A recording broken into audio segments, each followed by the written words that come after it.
Linda Salmon sold her car, spent her daughter's savings and went to court to stop the Skipton Building Society seizing her house. Dennis and Lee Bruin bought their dream home with money from the Nationwide Anglia. 9 months later, they handed back the keys. Today, they're bankrupt. These families are the victims of the Building Society's new hardline attitude towards arrears and repossessions. Building societies like to present a caring, listening, concerned image. If you talk to the staff in our housing aid centre, that's not the story they tell. They tell a story of building societies and lenders pursuing arrears ruthlessly.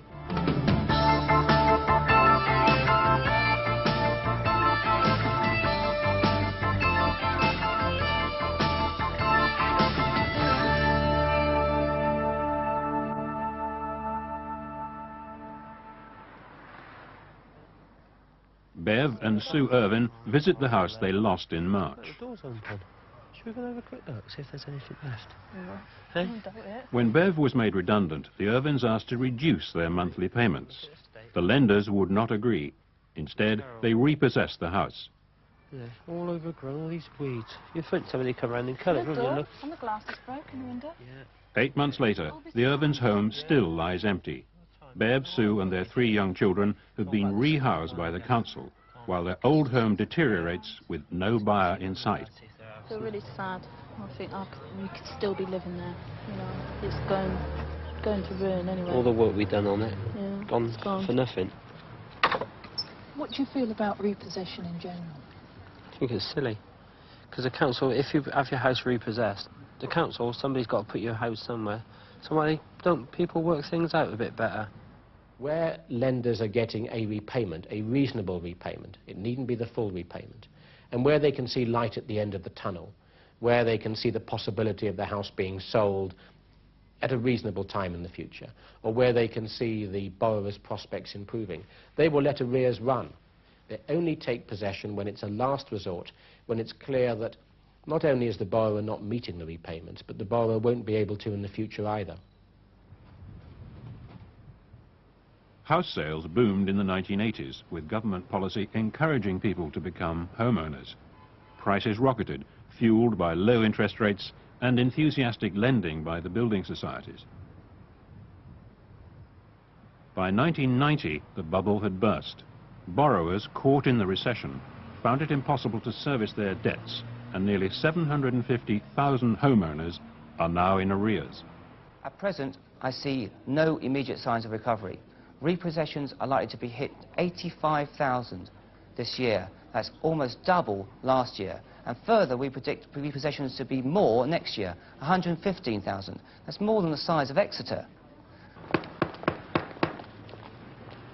Ladies and gentlemen, I'd like to welcome you to GA Property Services auction of what is largely repossession properties this afternoon, which are located throughout the country. Building societies are resorting to auctions as a way of getting repossessed houses off their books. The flood of cheap, empty homes has swamped the housing market, leaving other properties unsold as buyers take advantage of the bargains. Down here at £20,000, I have 21 I will take.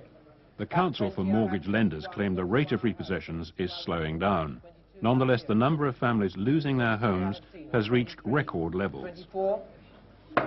Yours. Again, another cheapy little flat, certainly cheap for London. £5,000 I'm looking for to start me. 5 I have to catalogue raised. 6 I have to another catalogue. 6, oh, they're all coming in now. 6, 7 here. 8. Flats and houses are up for grabs at knockdown prices. The building societies are protected against loss by insurance policies, but a cheap sale can leave the original owner still owing money. It's only the shrewd bidders who are laughing all the way to the bank. Second time at 10.5. Third and last time for 10,500. Are we done? Yours, sir? Well, I purchased 4 properties and I think that it was a very good buy. I need to see the bank manager, but that's pretty everyday events with me anyway. Well, some of them are very, very cheap. It's difficult to know. We don't know all the areas, but certainly the properties in our location, Southampton, went at what I'd say was very good value for the purchasers, but not necessarily for the original owners. The guide price is very frequently weren't anywhere near the actual bidding prices. The bidding prices are much lower. So you think it's good value? I think Well, so. sometimes, some of them were, I think, yes. Would you go to another auction? Oh, yes. Yes, Now that I've definitely had have it. first experience, I want to go again. And I'll enjoyed get it? Yes. really early and sit at the front.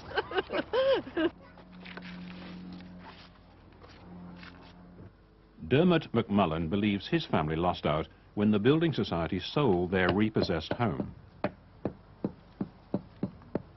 He bought his council house in 1989, but fell behind with the mortgage after the property slump hit his work in the building trade. Dermot found a buyer for the house, but claims the Peckham Building Society refused to allow the sale to go through. I contacted the Peckham Building Society by phone and said, I have an offer for the house. And they said, by the time the paperwork's completed, the property won't be yours to sell, so you won't be allowed to sell it, which rather puzzled me. I was doing them a favour by getting their money back, even though I was getting rid of my home. They didn't want to know. They were very unhelpful throughout the whole time that we had any dealings with them. The Cheltenham and Gloucester took over the Peckham in 1990. The Building Society said Dermot's phone call was not recorded in their files and they could not comment further. I'm sure that lenders are not perfect in every case, but in the vast majority their interests are exactly the same as the borrower. They want them to stay in the house, they don't want them to lose money, and as that's, I'm afraid, absolutely inevitable because of the circumstances of the case. The sale of council houses was one of Margaret Thatcher's most popular policies. Tenants were offered a discount to encourage them to buy. That discount must be repaid if the house is sold within 3 years. The rule was intended to stop profiteers, but it also applies to repossessions. It left Dermot McMullen owing the council £17,000. I don't think it's fair that I should be penalised for something that was not my fault. I mean, I was not trying to sell the house for a profit. I was just trying to get rid of a debt that had occurred in buying the house and the circumstances that led up to the repossession. So I thought that they should have been more tolerant and in some way been able to sort out the problem than instead of leaving me with the debt.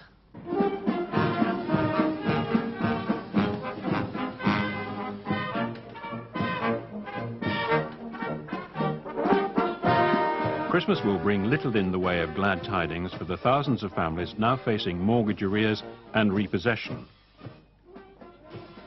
2 years ago, the Bruin family celebrated Christmas in their own home. Soon after, Dennis lost his overtime and found it impossible to pay their mortgage.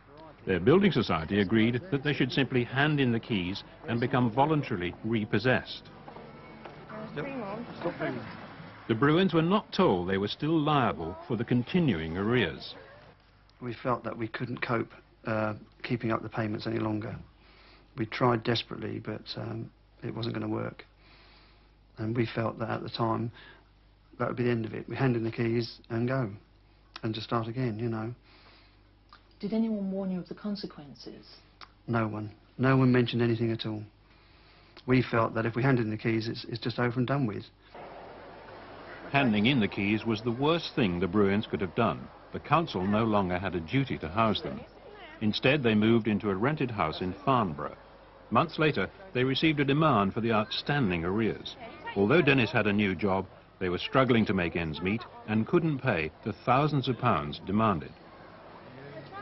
They initially wanted some sort of arrangement to be made to pay it weekly.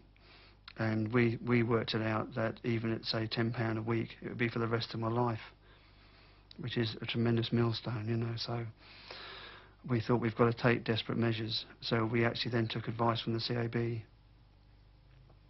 what did they suggest? Petition for bankruptcy, which is what I did. And was that enough to actually clear the debts? No. We made another fatal mistake we didn't realise because nobody gave us any advice at the time of buying the house. When we signed actually for the house or for the mortgage, the chap at the shop, the manager who dealt with us, said, you can either sign jointly or just in my name. And I said, what's the difference? He said, well, nothing really. We felt, well, as we're married, we both sign, you know, so it's jointly our house. But of course, once they couldn't get the debt from me, being bankrupt, then they turned to the wife for the money. So we had to do the same again and go back and petition for her bankruptcy as well. The Nationwide Anglia told World in Action they make a point of advising borrowers about the implications of handing in their keys. Sir George Young, Minister for Housing, is alarmed that nearly half of all repossessed properties, almost 40,000 homes, have been voluntarily given up. Would you advise people not to hand their keys in then, on the basis of... Certainly, that seems to me a very dramatic thing to do, to simply hand in the keys and walk away without having made any contact at all with the lender to see if one can stay put. And that involves disruption, a bit of trauma, and in some cases it may actually be unnecessary. The Building Society might be able to help. And I think if your programme can encourage those who are thinking of simply sending the keys in an envelope back not to do that, then this may mean that some people can stay in their homes who might otherwise be homeless. How you doing? Linda Salmon and her daughter Hannah also live in Farnborough. Due to unemployment, Linda fell behind with her mortgage. In an attempt to keep a roof over their heads, Linda sold her car, used up Hannah's savings account, and even borrowed from her mother-in-law. Linda believes her building society, the Skipton, treated her unfairly and made little attempt to help her stay in her home, although she followed all the right procedures to resolve her problem. Well, straight away I informed the Building Society what was going on and everybody else, and the person I spoke to on the phone seemed quite sympathetic.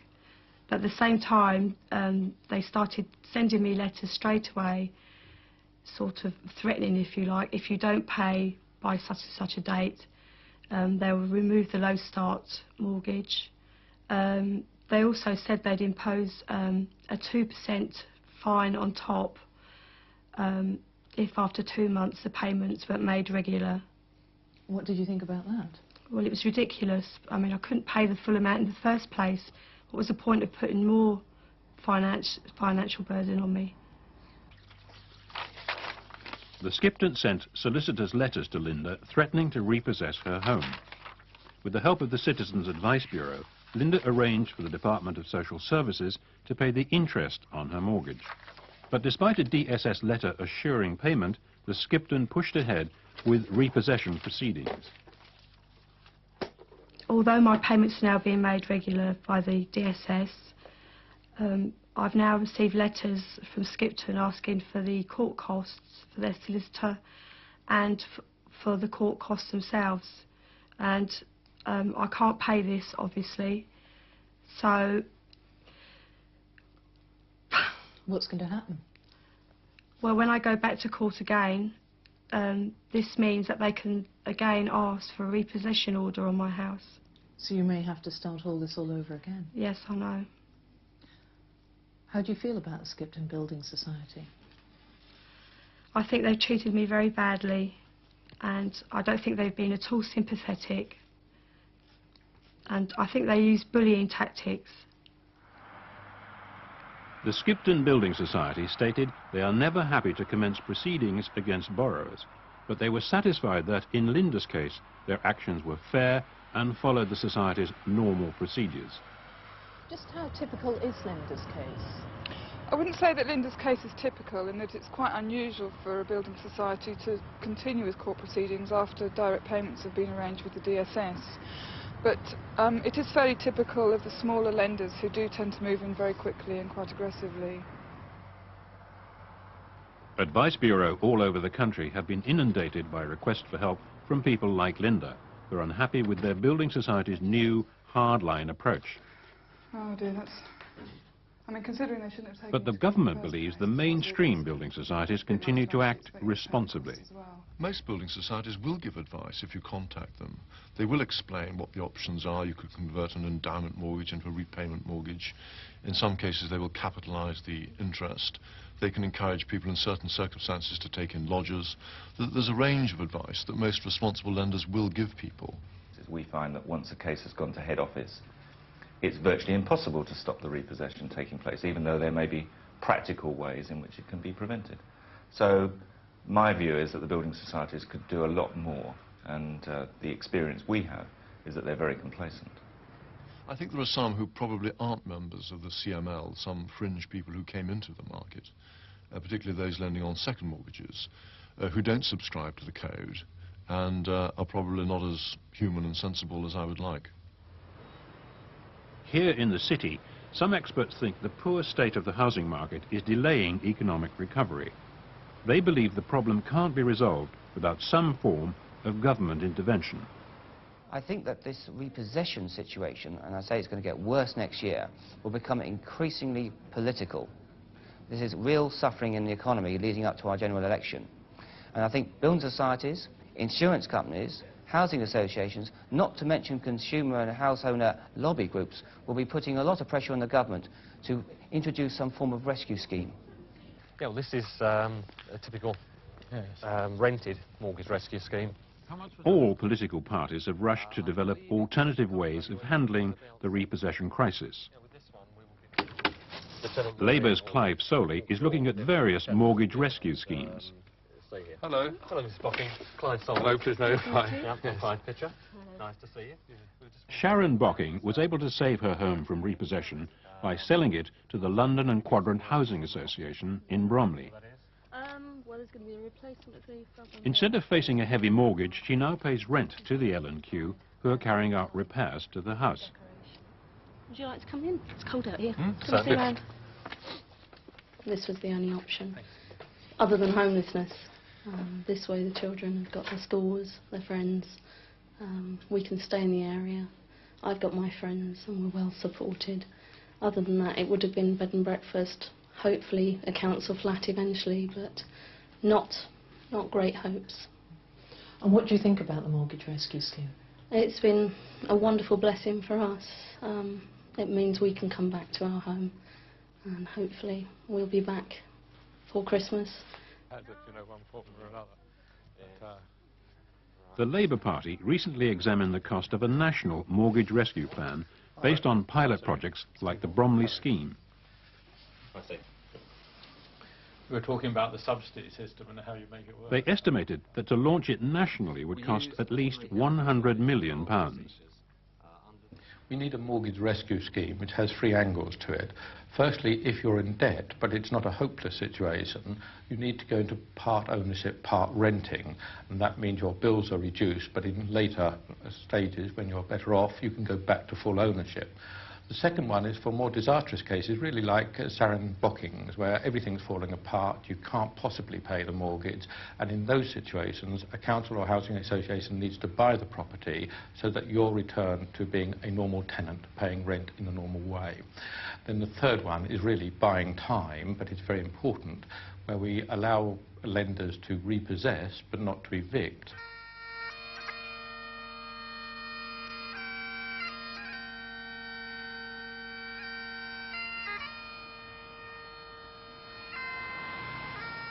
Britain's largest mortgage rescue scheme has been set up by the Clackmannan District Council, based here in Alloa. Jane Ferguson joined the scheme after her marriage broke up. She sold the marital home and used the equity to put down a 20% deposit on a smaller property. Clackmannan Council provided the remaining 80%. Last October my husband left me and we didn't have enough money to keep the mortgage. I only had a part-time wage. I was going to have to sell the house.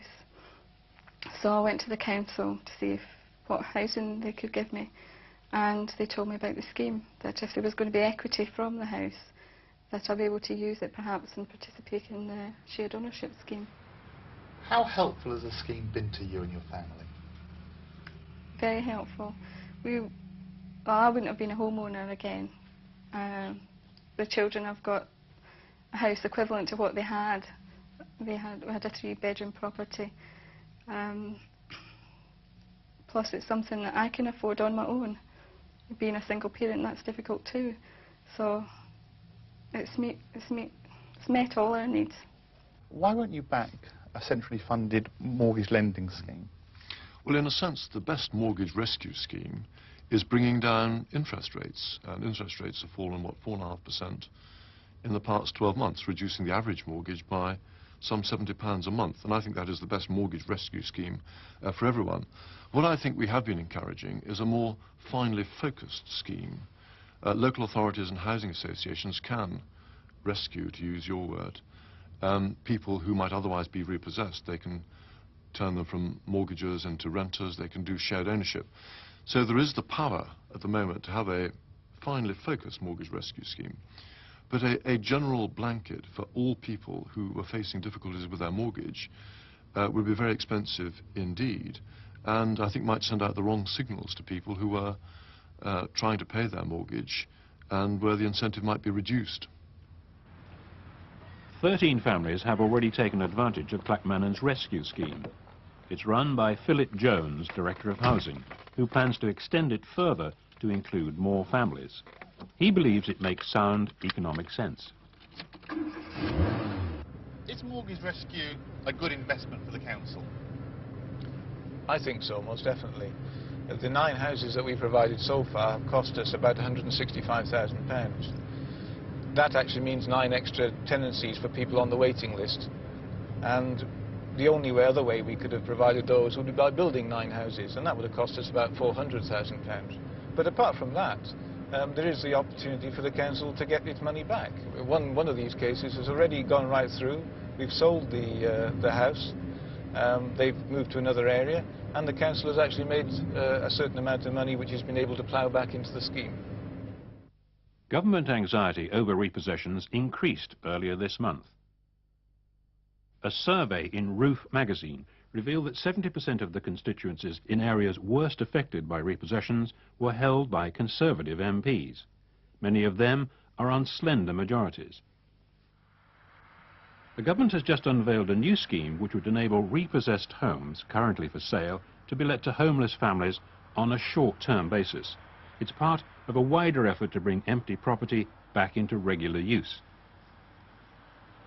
A number of housing associations have contacted my department saying that they would like to become involved, they'd like to manage these properties on behalf of the building societies, and they have contacts with local authorities which will provide nominations for families to move in.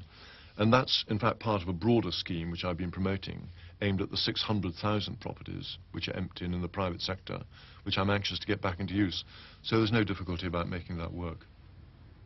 It's half-baked, frankly. I mean, it's about trying to stop cheap houses being sold on the market and therefore trying to push up house prices, and understand why they're trying to do that.